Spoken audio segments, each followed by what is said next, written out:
बिस्मिल्लाहिर्रहमानिर्रहीम। अस्सलाम वालेकुम नाज़रीन, मैं हूं शाहिद मलिक और आप देख रहे हैं Pakistan tech of TV. Pakistan tech of TV के तमाम नाज़रीन को खुशामदीद। इंडिया की अफवाज की दगरगूं हालात को वीडियो का हिस्सा बनाएंगे। पिछली रिपोर्ट में आप ये जान चुके हैं कि इंडिया की स्पेशल फ्रंटियर फोर्स दरअसल उसकी अपनी नहीं बल्कि तिब्बत नजाद इलादगी पसंदों पर मुश्तमिल एक फोर्स बनाई गई है, जो कि उनकी ना अपनी है और ना ही वो ये कह सकते हैं कि उनकी नहीं। इसी तरह इंडियन अफवाज में सिखों की एक बहुत बड़ी तादाद शामिल है और इन सिखों के साथ भी इंडिया के मामलात कुछ अच्छे नहीं हैं। यहाँ भी खालिस्तान की तहरीक चल रही। दूसरी तरफ नेपाल के साथ इंडिया के तल्कात अब इंतहाई खराब होने जा रहे हैं, हो चुके हैं। यहाँ तक के नेपाल ने लेपोलिक और काला पानी को अपना नक्शे में दिखाया है, जबकि वो इंडिया ने उस पर कब्जा कर रखा है।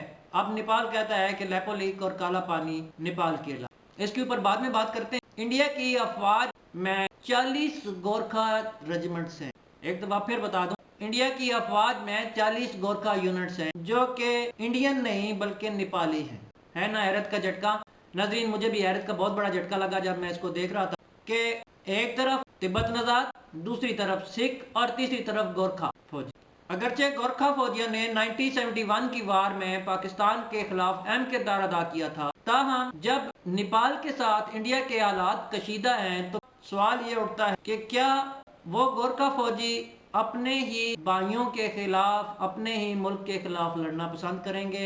यहाँ एक बात काबिल जिक्र है कि इंडिया के खुद हिंदू फौजी के ज्यादातर या तो तिब्बत के फौजियों पर मुश्तमिल है, या सिखों पर मुश्तमिल है, या गोरखाओं पर मुश्तमिल। और जो इंडियन फौजी हैं वो आज तक, चाहे वो वर्ल्ड वार हो, चाहे वो 65 की जंग हो, चाहे 71 की जंग हो, चाहे वो पुलवामा हमला हो या कारगिल की जंग हो, हमेशा रोते हुए नजर आए और सबसे पहले भागते हैं। आज तक मैंने कम अज कम ऐसी कोई वीडियो नहीं देखी, ऐसा कोई चैप्टर नहीं पढ़ा कि जिसमें इंडियन के हिंदू फौजियों पर मुश्तमिल फौज ने कोई कारनामा दिखाया हो। गोरखों के बारे में सुना हुआ है, ये जो तिब्बती स्पेशल फोर्स है इनके बारे में भी सुन रखा है, सिखों के बारे में भी सुन रखा है, लेकिन हिंदुओं की अपनी किसी फौज के बारे में, किसी बड़े कार्रवाई के बारे में आज तक मैंने नहीं सुना। अब आते हैं कि इंडिया का नेपाल के साथ मसला क्या है। ऐसा कोई हमसाया नहीं है जिसके साथ इंडिया का मसला ना हो, चाहे वो चीन हो, पाकिस्तान हो, नेपाल हो, भूटान हो या बांग्लादेश। नेपाल बुनियादी तौर पर एक लैंडलॉक मुल्क है, यानी चारों तरफ से दूसरे ममालिक में घिरा हुआ है, इसको कोई समंदर नहीं लगता।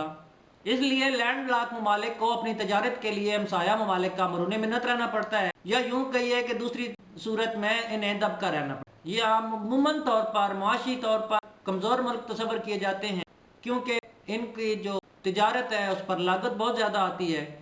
और हमसाया ममालिक जब चाहें अपनी राहदारी बंद कर दें और इनको मासूर कर दें। ऐसा ही कुछ नेपाल के साथ हुआ था जब 2015 में नेपाल में तबाहकुन ज़लज़ला आया था, तो इंडिया ने इसकी नाकाबंदी कर दी थी, अपनी सरहदें बंद कर दी थी और नेपाल को शदीद मुश्किलात का सामना करना पड़ा था। इंडिया का सरहदी तनाज़ा अब तक पाकिस्तान के साथ और चीन के साथ था, अब नेपाल के साथ भी हो गया। पाकिस्तान के साथ इंडिया ने अब तक 1948 में, 1965 और 1971 कारगिल वार और 27 फरवरी को जंग कर चुका है, जिसका इसको खतर ख्वाह जवाब दिया गया है। और हमेशा पुरानी बातें तो शायद हमें याद ना हो, लेकिन हाउ इज द टी और टी इज द फैंटास्टिक कभी नहीं भूले। चीन के साथ 1962 में जंग की थी और हालिया कशीदगी जारी है। इससे पहले नेपाल के साथ इंडिया का सरहदी तनाज़ा नहीं था, क्योंकि नेपाल एक लैंडलॉक मुल्क है और इसको इंडिया का मरूने मिन्नत रहना पड़ता है।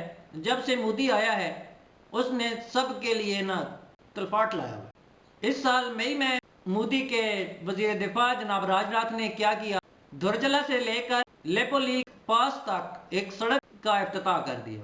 नेपाल का दावा है कि यह सड़क नेपाल के इलाके से गुजरती है और बनाई गई है। ये इलाका अभी तक इंडिया के कब्जे में है और गुज़िश्ता साल नवंबर में इंडिया ने सियासी नक्शा अप टू डेट किया तो काला पानी और लेपोलिक को अपने नक्शे में दिखाया, जिसके बाद नेपाल ने अपना नया नक्शा जारी किया और उसको काला पानी और लेपोलिक को अपने नक्शे में दिखाया गया। नेपाल के वजीर दिफा ने यहाँ तक कह दिया कि अगर नेपाल की आर्मी की जरूरत पड़ी तो हम लड़ने के लिए भी तैयार हैं।